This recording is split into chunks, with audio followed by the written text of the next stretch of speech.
Welcome to മെഡ്ഹെഡബ്. അപ്പോൾ നമ്മൾ നോക്കാൻ പോകുന്നത് ഫാർമസ്യൂട്ടിക്കൽ ഇനോർഗാനിക് കെമിസ്ട്രിയിലെ ഇമ്പ്യൂരിറ്റീസ് ഇൻ ഫാർമകോപ്പിയൽ സബ്സ്റ്റൻസ് ആണ്. സോ ഇവിടെ നിന്ന് ക്വസ്റ്റ്യൻസ് വരാനുള്ള ചാൻസ് ഉണ്ട്. കാര്യം 10 മാർക്കിനോ അല്ലെങ്കിൽ 5 മാർക്കിനോ ചോദിക്കാൻ പറ്റും. ആ രീതിയിലാണ് ഈ നോട്ട് പ്രിപ്പയർ ചെയ്തിട്ടുള്ളത്. പക്ഷെ നിങ്ങൾക്ക് കൂടുതൽ അഡീഷണൽ ഡീറ്റെയിൽസ് വേണം എന്നുണ്ടെങ്കിൽ നമ്മുടെ റെഫറൻസ് നോട്ട് വായിക്കണം. ഇത് മാത്രം വെച്ച് നിങ്ങൾ പോകരുത്. കാര്യം നിങ്ങൾക്ക് ഒരു 10 മാർക്കിനോ അല്ലെങ്കിൽ 5 മാർക്കിനോ ക്വസ്റ്റ്യൻ ചോദിച്ചാൽ നിങ്ങൾക്ക് ധൈര്യമായിട്ട് ഈ നോട്ട് എഴുതാം, നിങ്ങൾക്ക് മാർക്ക് കിട്ടും, ഉറപ്പാണ്. പക്ഷെ അധികം ഇച്ചിരി ഡീറ്റെയിൽ നിങ്ങൾക്ക് പഠിക്കണം എന്ന ആഗ്രഹമുള്ളവരാണെങ്കിൽ അവിടെ വായിച്ചോളൂ കേട്ടോ. സോ ഫസ്റ്റ് ഓഫ് ഓൾ നമുക്ക് അറിയേണ്ടത് എന്താണ് ഇമ്പ്യൂരിറ്റി എന്ന് അറിയണം. സോ ഇമ്പ്യൂരിറ്റി എന്ന് വെച്ചാൽ refers the presence of foreign material within a substance. അതായത് നമുക്ക് എല്ലാവർക്കും അറിയാം അല്ലേ. ഇപ്പോൾ എക്സാമ്പിൾ നമ്മൾ പഞ്ചസാരയിൽ ഉപ്പ് വന്നാൽ അത് ഇമ്പ്യൂരിറ്റി ആണ്, അല്ലെങ്കിൽ അത് ഫോറിൻ മെറ്റീരിയൽ ആണ് അല്ലേ. So chemically compound is deemed impurity if its contain undesirable foreign matter known as impurity. നമുക്ക് എന്താണോ ആവശ്യമില്ലാത്തത് അങ്ങനൊരു സാധനം കാണുവാണെങ്കിൽ നമ്മൾ അതിനെയാണ് ഇമ്പ്യൂരിറ്റി എന്ന് പറയുക കേട്ടോ. So therefore chemical purity denote the absence of freedom from the foreign matter. So chemical purity എന്ന് പറയുന്നത് ഒന്നെങ്കിൽ ആ ഒരു സാധനം മൊത്തത്തോടെ ഉണ്ടാവുക, അല്ലെങ്കിൽ ആ ഒരു സാധനം അല്ലാതെ വേറൊന്നും ഉണ്ടാവാതിരിക്കുക എന്നുള്ളതാണ്. ഇപ്പൊ എക്സാമ്പിൾ ഞാൻ പറഞ്ഞ പോലെ പഞ്ചസാര അല്ലെങ്കിൽ പഞ്ചസാര ആയിരിക്കണം, എവിടെ എടുത്താലും പഞ്ചസാര ഇരിക്കണം, വേറെ ഒരു സാധനം ഉണ്ടാകാൻ പാടില്ല, കല്ലോ മണ്ണോ ഉപ്പോ ഒന്നും ഉണ്ടാകാനായിട്ട് പാടില്ല എന്നുള്ളതാണ്. സോ എന്താണ് അറ്റൈനബിലിറ്റി ഓഫ് ആബ്സല്യൂട്ട് പ്യൂരിറ്റി? സോ ഒരു ആബ്സല്യൂട്ട് പ്യൂരിറ്റി അല്ലെങ്കിൽ ഒരു കംപ്ലീറ്റ് പ്യൂരിറ്റി കിട്ടുക എന്ന് പറയുന്നത് നമുക്ക് ചിന്തിക്കാൻ പറ്റുന്ന ഒരു കാര്യമല്ല. It's impossible.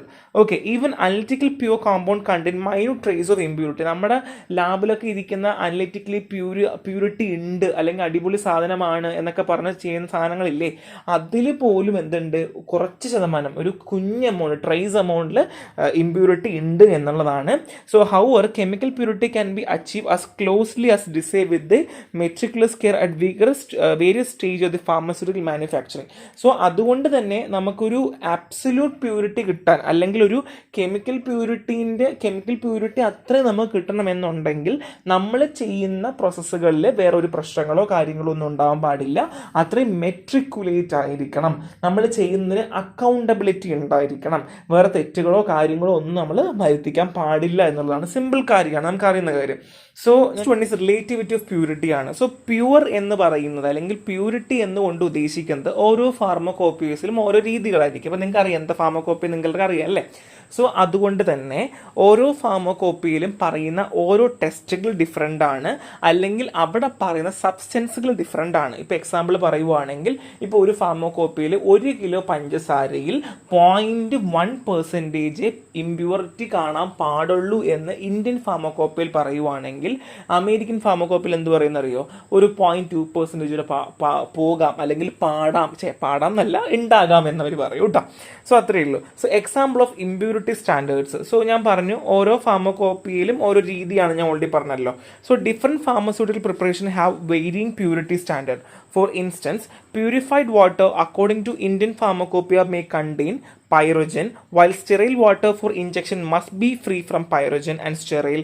Different limits are prescribed for impurity in water prepared for various form. അതായത് ഇപ്പോൾ നമുക്ക് എല്ലാവർക്കും അറിയാം, വെള്ളം എന്ന് പറയുന്നത് ഇപ്പോൾ ഇന്ത്യയിൽ പറഞ്ഞാലും അമേരിക്കയിൽ പറഞ്ഞാലും അത് വെള്ളം തന്നെയാണ്. പക്ഷേ വെള്ളത്തിന് ഒരുപാട് പ്രിപ്പറേഷൻസ് ഉണ്ട്. ഇപ്പോൾ ടാപ്പിലെ വെള്ളം എടുത്ത് നമുക്ക് ഇഞ്ചക്ഷൻ വെക്കുമോ, അല്ലെങ്കിൽ നമ്മളെ മരുന്ന് കലക്കോ? ഇല്ല അല്ലേ. അത്രയും പ്യുവർ ഉള്ള വെള്ളം നമ്മൾ കലക്കുള്ളൂ. അപ്പോൾ നോർമൽ ടാപ്പ് വാട്ടർ ഉണ്ട്, അല്ലെങ്കിൽ സ്റ്റെറൈൽ വാട്ടർ ഫോർ ഇഞ്ചക്ഷൻ ഉണ്ട് അല്ലേ. സോ പ്യൂരിഫൈഡ് വാട്ടർ, ഇപ്പോൾ നമ്മുടെ RO വാട്ടർ എന്നൊക്കെ പറയും, അതായത് നമ്മൾ റിവേഴ്സ് ഓസ്മോസിസ് ചെയ്ത് നമ്മുടെ ഫിൽറ്ററിൽ ഉണ്ടാവില്ലേ, വീട്ടിൽ നമ്മൾ ഫിൽറ്ററിൽ നിന്ന് വെള്ളം എടുക്കില്ലേ, അതാണ് നമ്മൾ റിവേഴ്സ് ഓസ്മോസിസ് എന്നാണ് പറയുക. സോ ആ വെള്ളം എടുത്ത് നമ്മൾ ഇഞ്ചക്ഷൻ വെക്കുമോ? ഇല്ല അല്ലേ. അപ്പോൾ അതേപോലെ തന്നെ അതിന് പറയുന്ന പ്യൂരിറ്റി ആകണമെന്നില്ല വാട്ടർ ഫോർ ഇഞ്ചക്ഷൻ. നമ്മൾ മരുന്ന് കലക്കി ഇഞ്ചക്ഷൻ വെക്കുന്ന പരിപാടിയില്ല, അതിൽ പറയുന്ന പ്യൂരിറ്റി. സോ ഓരോന്നിൻ്റെ പ്യൂരിറ്റിയും ഓരോ തരത്തിലും ഓരോ രീതിയിലുമായിരിക്കും കേട്ടോ. അപ്പോൾ അതുകൊണ്ട് ഇതിൻ്റെ ഇമ്പ്യൂരിറ്റി സ്റ്റാൻഡേർഡ്സുകൾ പ്രിപ്പറേഷൻ അനുസരിച്ച് മാറിക്കൊണ്ടിരിക്കും. അതുകൊണ്ടാണ് ഞാൻ പറഞ്ഞത്, ഇപ്പോൾ ഇന്ത്യയിൽ പറയുന്ന പഞ്ചസാര ആകണം എന്നില്ല അമേരിക്കയിൽ പറയുന്നത്. അതായത് അവിടെ ഉണ്ടാക്കുന്ന പഞ്ചസാര വേറെ രീതികളിലായിരിക്കും. ഇപ്പോൾ ഇന്ത്യയിൽ ഉണ്ടാക്കുന്നത് വേറെ രീതിയിലായിരിക്കും. ഇപ്പോൾ നമുക്ക് എല്ലാവർക്കും അറിയാം ഇന്ത്യയിൽ എങ്ങനെ ശർക്കര ഉണ്ടാക്കുന്നത്, നമ്മുടെ വലിയ ഇരുമ്പ് പാത്രത്തിലാണ് ഉണ്ടാക്കുന്നത്, അതുപോലെയാണ് അമേരിക്കയിൽ ഉണ്ടാക്കുന്നത്. അപ്പോൾ അതുകൊണ്ട് തന്നെ അതിലുണ്ടാകുന്ന ഇമ്പ്യൂരിറ്റീൻ്റെ ഡിഫറൻസും അത് മെൻഷൻ ചെയ്തിട്ടുണ്ടായിരിക്കും കേട്ടോ. സോ ടൈപ്പ് ഓഫ് ഇമ്പ്യൂരിറ്റീസ് ആണ്. Impurities in medical preparation can have various effect including, അതായത് ഇപ്പോൾ നമ്മൾ ഉണ്ടാക്കാൻ പോകുന്ന സാധനത്തിൽ ഇമ്പ്യൂരിറ്റി ഉണ്ടെന്ന് നിങ്ങൾ കരുതിക്കോളാം. അങ്ങനെയാണെങ്കിൽ എന്തൊക്കെ സംഭവിക്കും? ടോക്സിക് എഫക്ട് ഉണ്ടാകാം, cumulative toxic effect, therapeutic effect, direct toxicity, impact on substance keeping properties, aesthetic effects such colour order alteration, technical difficulty in formulation and use of substance. അതായത് ഒന്നുകിൽ ടോക്സിക് എഫക്ട് ഉണ്ടാവാം, അല്ലെങ്കിൽ നമുക്ക് എന്തെങ്കിലുമൊക്കെ മോശമായിട്ടുള്ള കാര്യങ്ങളൊക്കെ ഉണ്ടാകാം. തെറാപ്യൂട്ടിക് എഫക്ട്, നമ്മൾ ഇമ്പ്യൂരിറ്റി ഉണ്ട്, ആ ഇമ്പ്യൂരിറ്റി കാരണം നമുക്ക് എന്തെങ്കിലും ഒരു എഫക്റ്റിൽ ചേഞ്ച് വരികയോ അല്ലെങ്കിൽ നമുക്ക് പ്രോപ്പർ തെറാപ്യൂട്ടിക് എഫക്റ്റ് കിട്ടാതെയോ വരാം. ഇനി ഡയറക്റ്റ് ടോക്സിറ്റി, അത് കാരണം നമുക്ക് എന്ത് ചെയ്യാം? ടോക്സിക് എഫക്റ്റ് വരാം. ഇനി നമ്മൾ ഉണ്ടാക്കിയ സാധനം അല്ലെങ്കിൽ നമ്മൾ ഉണ്ടാക്കിയ സബ്സ്റ്റൻസിന് എന്തെങ്കിലും ഒരു ഇമ്പാക്റ്റ് വന്നേക്കാം. ഇനി എസ്തെറ്റിക് എഫക്റ്റ്, ആ ഇമ്പ്യൂരിറ്റി കാരണം കളറിലോ ടേസ്റ്റിലോ എന്തെങ്കിലുമൊക്കെ മാറ്റങ്ങൾ വന്നേക്കാം. ഇനി ടെക്നിക്കൽ ഡിഫിക്കൽട്ടി, നമ്മൾ ഉണ്ടാക്കിയ ഫോർമുലേഷൻ ഉണ്ടാക്കുമ്പോഴോ അല്ലെങ്കിൽ ഉണ്ടായിക്കൊണ്ടിരിക്കുമ്പോൾ നമുക്ക് എന്തെങ്കിലും ടെക്നിക്കൽ ഡിഫിക്കൽട്ടി വരാം. സോ ടൈപ്പ് ഓഫ് ഇമ്പ്യൂരിറ്റീസ്, ഈ ഒരു ഭാഗം ഭയങ്കര ഇമ്പോർട്ടൻ്റ് ആണ്, ഇത് നിങ്ങൾ മനസ്സിലാക്കി വെക്കുക കേട്ടോ. ഇനി source of impurity in pharmaceutical chemicals. So ഇവിടെ നിന്നായിരിക്കും നിങ്ങൾക്ക് ഒരു 10 മാർക്കിൻ്റെ ക്വസ്റ്റ്യൻ അല്ലെങ്കിൽ 5 മാർക്കിൻ്റെ ക്വസ്റ്റ്യൻ നിങ്ങൾക്ക് പ്രതീക്ഷിക്കാൻ പറ്റുന്നത്. സോ എന്താണ് സോഴ്സ് ഓഫ് ഇമ്പ്യൂരിറ്റീസ്? സോ നമുക്ക് എല്ലാവർക്കും അറിയാം അല്ലേ, നമ്മുടെ സാധനം ഉണ്ടാക്കുകയാണെങ്കിൽ അത് ഇമ്പ്യൂരിറ്റി ഫ്രീ ആയിരിക്കണം, നമുക്ക് സേഫർ ആയിരിക്കണം അല്ലേ. സോ കണ്ടാമിനേഷൻ പ്രിവെൻറ്റ് ചെയ്യാനായി നമ്മൾ ഒരുപാട് കാര്യങ്ങൾ നമ്മൾ ശ്രദ്ധിക്കും. സോ ഫസ്റ്റ് ഓഫ് ഓൾ ഈ ക്വസ്റ്റ്യൻ ചോദിക്കുകയാണെങ്കിൽ ഇതിൻ്റെ മെയിൻ ഹെഡിങ് പോയിന്റ്സ് നിങ്ങൾ ആദ്യം കോട്ട് ചെയ്യുക, അതിനുശേഷം മാത്രമേ എക്സ്പ്ലെയിൻ ചെയ്യാൻ പാടുള്ളൂ കേട്ടോ. So first one is raw material use in the manufacturing. നമുക്ക് എല്ലാവർക്കും അറിയാം, നമുക്ക് കിട്ടുന്ന റോ മെറ്റീരിയൽസ് എവിടെ നിന്നൊക്കെ ആകാം? നാച്ചുറൽ സോഴ്സ് ആകാം, പ്ലാന്റ് സോഴ്സ് ആകാം, ആനിമൽ സോഴ്സ് ആകാം, മൈക്രോബ്സ് ആകാം അല്ലേ. അപ്പോൾ അതുകൊണ്ട് തന്നെ ഇങ്ങനെയുള്ള സോഴ്സുകളായതുകൊണ്ട് ഇവിടെ തന്നെ വേണമെങ്കിൽ ഇമ്പ്യൂരിറ്റി വരാം, ഇല്ലെങ്കിൽ നമ്മുടെ മാനുഫാക്ചറിങ്ങിന് ഇതിൽ തന്നെ നമുക്ക് ബാധിക്കാം എന്നുള്ളതാണ്. സോ മിനറൽസ് ഒക്കെ നമ്മൾ എടുക്കുവാണെങ്കിലും അതിൽ പ്യുവർ ഫോം എന്ന് പറയുന്നത് എന്താണ്, നമുക്കങ്ങനെ എപ്പോഴും കിട്ടണം എന്നില്ല, റെയർ ആണ്. Mixed with other substance are common. അതായത് നമുക്കൊരു പ്യുവർ മിനറൽ, ഇപ്പോൾ നമുക്ക് കിട്ടുന്ന പ്യുവർ മിനറൽ ഒരിക്കലും പ്യുവർ ആയിരിക്കണം എന്നില്ല, അത് വേറെ ഏതെങ്കിലും ഒന്നിൻ്റെ കൂടെ കലർന്നിട്ടായിരിക്കും ഉണ്ടായിരിക്കാം. ഇനി contaminate in starting material can contaminate the final product. ഇപ്പോൾ നമ്മൾ ആദ്യമേ ഉണ്ടാക്കുമ്പം ഇമ്പ്യൂരിറ്റി ഉണ്ടെങ്കിൽ അവസാനത്തെ സാധനത്തിൽ എന്തായിരിക്കും? ഇമ്പ്യൂരിറ്റി ഉണ്ടായിരിക്കും എന്നുള്ളതാണ് കേട്ടോ. ഇതൊക്കെ ബേസിക് കാര്യങ്ങളാണ്. So next one is atmospheric contamination. നമുക്കറിയാം dust, carbon dioxide, sulphur dioxide, പിന്നെ അറ്റ്മോസ്ഫിയറിക് പൊല്യൂട്ടൻസ്, ഇതൊക്കെ നമ്മളെ മാനുഫാക്ചറിങ് ഒരുപാട് ബാധിക്കാറുണ്ട് അല്ലേ. സോ അതുകൊണ്ട് തന്നെ നമ്മൾ ഉണ്ടാക്കുന്ന സമയത്ത് അല്ലെങ്കിൽ നമ്മളൊരു സാധനം പ്രിപ്പയർ ചെയ്യുന്ന സമയത്ത് അവിടെ ഉണ്ടാവാൻ അല്ലെങ്കിൽ അവിടെ നമുക്ക് പ്രതീക്ഷിക്കാൻ പറ്റുന്ന കുറച്ച് റിയാക്ഷൻസുകൾ ഒക്കെ ഉണ്ട് കേട്ടോ. ഇപ്പോൾ എക്സാമ്പിൾ പറയുവാണെങ്കിൽ സോഡിയം ഹൈഡ്രോക്സൈഡ് ആണെങ്കിൽ കാർബൺ ഡൈ ഓക്സൈഡ് റിയാക്ട് ചെയ്താൽ സോഡിയം കാർബണേറ്റും വാട്ടറും ഫോം ചെയ്യും. ഇനി കാൽഷ്യം ഹൈഡ്രോക്സൈഡും കാർബൺ ഡൈ ഓക്സൈഡും ആണെങ്കിലോ കാൽഷ്യം കാർബണേറ്റും വാട്ടറും പ്രൊഡ്യൂസ് ചെയ്യും. സോ അറ്റ്മോസ്ഫിയറിക് ഗ്യാസ് ഏതൊക്കെയാണോ അവിടെ എക്സ്പോസ് ആവുന്നത്, അപ്പോൾ നമ്മൾ ഉണ്ടാക്കുന്ന സാധനം ഏതാണെന്ന് നോക്കിയിട്ട് നമുക്ക് പ്രെഡിക്റ്റ് ചെയ്യാൻ പറ്റും ഇന്ന റിയാക്ഷൻസ് ആയിരിക്കും ഉണ്ടായിരിക്കുക എന്ന്. സോ 2-3 റിയാക്ഷൻസ് ഒക്കെ മെൻഷൻ ചെയ്യുക കേട്ടോ.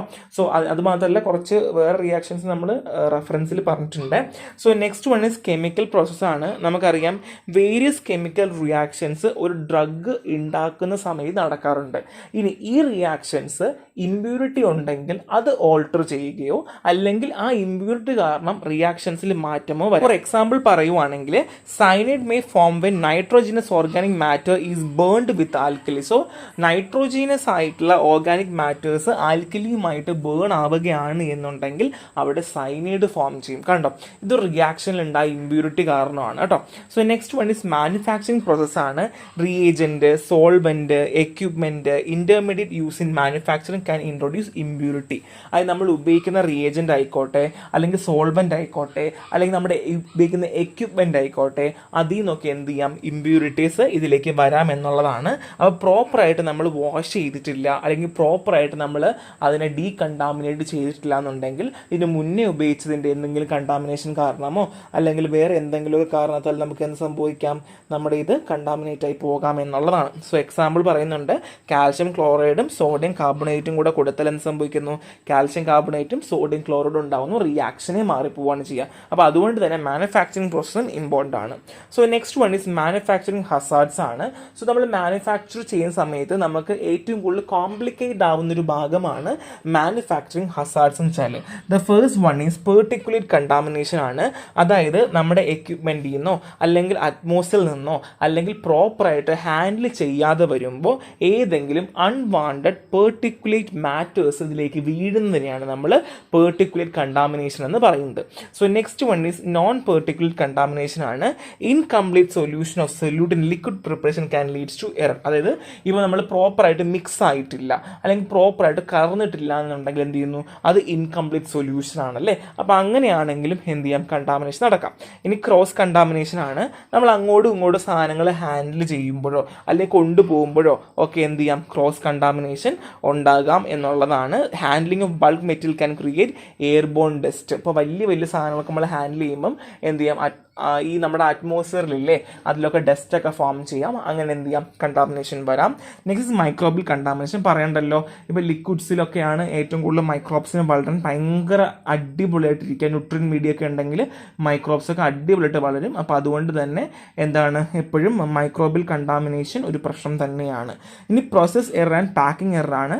നമ്മൾ ഫൈനൽ ഔട്ട്പുട്ടിൽ നമ്മൾ ഫില്ല് ചെയ്യുമ്പോഴും മിക്സ് ചെയ്യുമ്പോഴും അല്ലെങ്കിൽ ഈ സ്റ്റെറിലൈസ് ചെയ്യുന്ന പ്രോസസ്സിലൊക്കെ എവിടെയെങ്കിലുമൊക്കെ വെച്ച് എന്ത് ചെയ്യാം, നമുക്ക് ഇമ്പ്യൂരിറ്റീസ് ഇതിനകത്ത് വരാമെന്നുള്ളതാണ്. ഇപ്പോൾ നമുക്ക് എല്ലാവർക്കും അറിയാം, ഇപ്പോൾ ചില സാധനങ്ങൾ കാണുമ്പോൾ ഒരുപോലെ ഉണ്ടാവും, പക്ഷെ എന്തായിരിക്കും, അതൊരു സാധനമായിരിക്കില്ല. ഇപ്പോൾ ഉപ്പും പഞ്ചസാരയും കണ്ടാൽ എന്തായിരിക്കും, ഒരുപോലെ ഉണ്ടാവുക. പൊടിച്ച് കഴിഞ്ഞാൽ നമ്മൾ ഈ പഞ്ചസാര പൊടിച്ച് കഴിഞ്ഞാൽ നല്ല വെള്ളയാണ്. ഉപ്പ് തോറ്റു കേട്ടോ, ഉപ്പാണ് നമ്മൾ പറയുകയില്ല. അപ്പോൾ അങ്ങനെ തന്നെ ഉണ്ടാവുമല്ലോ. അപ്പോൾ അങ്ങനെയൊക്കെ ഉള്ള സംഭവങ്ങൾ ഒരുപോലെയൊക്കെ തോന്നുമ്പോഴെന്ത് ചെയ്യാം, ഈ പ്രോസസ്സിങ് എററിലോ അല്ലെങ്കിൽ പാക്കിംഗ് എററൊക്കെ ഉണ്ടാകാം എന്നുള്ളതാണ്. ഇത് സ്റ്റോറേജ് കണ്ടീഷനാണ്. വാട്ട് എവർ നമ്മൾ ഉണ്ടായി കഴിഞ്ഞു, നമ്മൾ എന്തൊക്കെ ചെയ്ത് കഴിഞ്ഞാലും അത് പ്രോപ്പറായിട്ട് സ്റ്റോർ ചെയ്യുക, കണ്ടാമിനേഷൻ ഫ്രീ ആക്കുക, പിന്നെ ഫിസിക്കൽ ചേഞ്ചസ് ഒന്നും ഉണ്ടാവാതിരിക്കുക എന്നുള്ളത് നമുക്ക് വളരെ അത്യാവശ്യമായ കാര്യമാണ്.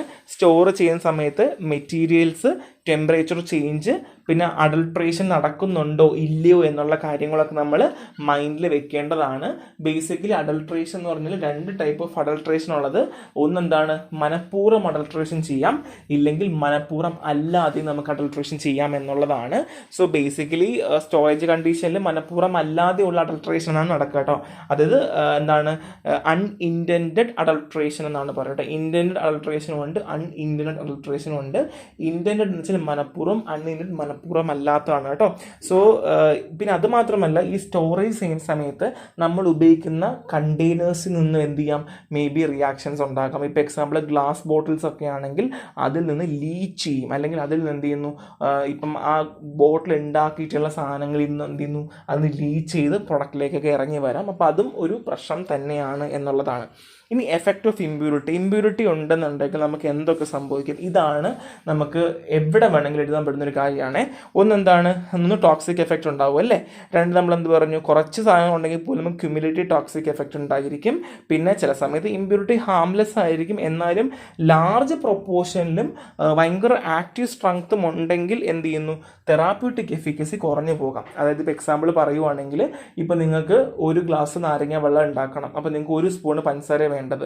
പക്ഷെ 1 സ്പൂൺ പഞ്ചസാരയ്ക്ക് ഇല്ല 1/2 സ്പൂൺ പഞ്ചസാരയും ആ മധുരമില്ല എന്നുണ്ടെങ്കിൽ ദാറ്റ് മീൻസ് നിങ്ങൾക്കത് ഉപയോഗമൊന്നുമില്ല, പക്ഷെ എന്ത് ചെയ്യാം, നിങ്ങൾക്ക് പ്രോപ്പറായിട്ടുള്ളൊരു മധുരം കിട്ടില്ല എന്നുള്ളതാണ്.